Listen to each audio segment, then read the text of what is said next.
கள்ளக்குறிச்சி மாவட்டம் திருக்கோவிலூரில் விழுப்புரம் தெற்கு மாவட்ட திமுக சார்பில் கழக பொறுப்பாளர் பொன் கௌதம சிகாமணி தலைமையில் நடைபெற்ற அண்ணா அறிவகம் அலுவலக திறப்பு விழாவில் கலந்து கொண்ட மாநில தகவல் தொழில்நுட்ப அணி துணை செயலாளர் தமிழ்மாறன் அலுவலகத்தை திறந்து வைத்தார்.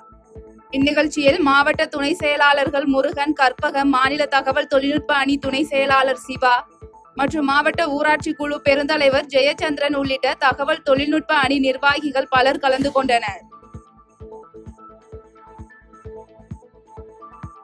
விருதுநகர் மாவட்டம் ஸ்ரீவில்லிபுத்தூர் அருகே கல்லூரி மாணவர்களிடையே கஞ்சா விற்பனையில் ஈடுபட்ட 4 பேரை கிருஷ்ணன்கோவில் காவல் நிலைய போலீசார் கைது செய்தனர். மேலும் குற்றவாளிகளிடமிருந்து 550 கிராம் கஞ்சா, 3 பட்டாக்கத்திகள் மற்றும் 2 இருசக்கர வாகனங்களை பறிமுதல் செய்த போலீசார் தப்பி சென்ற 2 குற்றவாளிகளை தேடி வருகின்றனர். கோவை மாவட்டம் அன்னூர் அவினாசி சாலையில் உள்ள தனியார் பர்னிச்சர் கடையில் மின்கசிவு காரணமாக தீ விபத்து ஏற்பட்டதால் அப்பகுதியில் பரபரப்பு ஏற்பட்டது.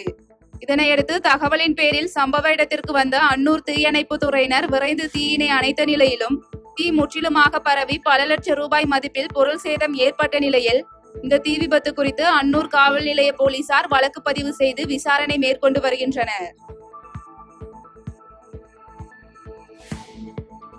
தென்காசி மாவட்டம் கல்லூரணி கிராமத்தில் திருவிழா நடத்த விடாமல் காவல்துறையினர் இடையூறு செய்வதாக கிராம மக்கள் மாவட்ட ஆட்சியரிடம் புகார் மனு அளித்துள்ளனர். இந்த மனுவில் திருவிழா நடத்துவதற்கு மதுரை உயர்நீதிமன்றம் அனுமதி அளித்தும் பாவூர் சத்திரம் காவல் நிலைய போலீசார் நடவடிக்கை எடுக்காமல் இடையூறு செய்வதாக குறிப்பிடப்பட்டுள்ளது.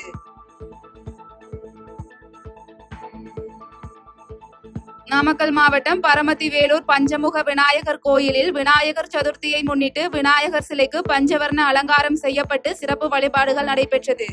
இந்த சிறப்பு வழிபாடுகளில் கரூர், ஈரோடு, திருச்செங்கோடு மற்றும் நாமக்கல் உள்ளிட்ட பல்வேறு பகுதிகளில் இருந்து ஆயிரக்கணக்கான பக்தர்கள் கலந்து கொண்டு சாமி தரிசனம் செய்தனர்.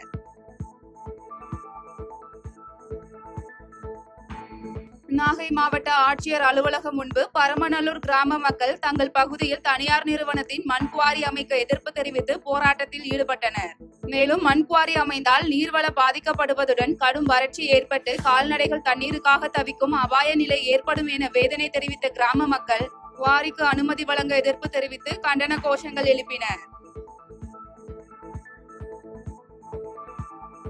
குமரி மாவட்டம் தேங்காய்பட்டண மீன்பிடி துறைமுகத்தில் இருந்து மீன்பிடிக்க செல்லும் ஒரு சில மீனவர்கள் பயன்படுத்திய கச்சா முச்சா வகை வலைகளை பயன்படுத்த மாவட்ட ஆட்சியர் தற்காலிக தடை விதித்த நிலையில் தற்போது கடலில் மீன்வளம் அதிகரித்துள்ளதால் மீனவர்கள் மாவட்ட ஆட்சியருக்கு கோரிக்கை வைத்துள்ளனர்.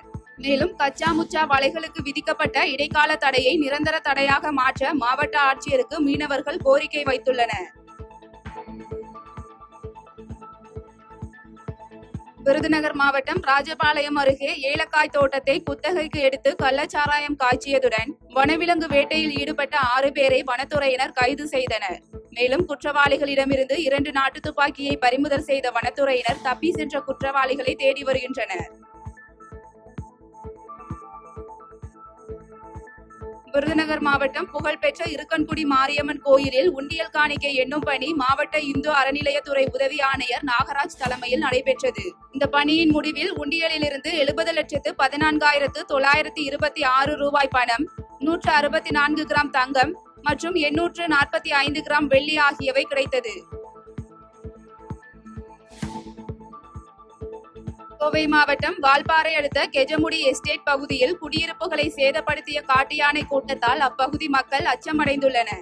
இதனையடுத்து சேதங்கள் அதிகரித்து வரும் நிலையில் வேட்டை தடுப்பு காவலர்கள் மற்றும் வனத்துறையினர் தீவிர கண்காணிப்பில் ஈடுபட்டு வனவிலங்குகள் குடியிருப்பு பகுதியில் வராத வண்ணம் பாதுகாக்க வேண்டும் என தேயிலை தோட்ட தொழிலாளர்கள் கோரிக்கை வைத்துள்ளனர். பாதகம் செய்பவரை கண்டால் நாம் பயம் கொள்ளலாகாது பாப்பா.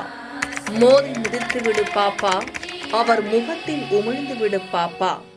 அண்மை செய்திகளை உடனுக்குடன் தெரிந்து கொள்ள இணைந்திருங்கள் எம் நாடு தொலைக்காட்சியுடன்.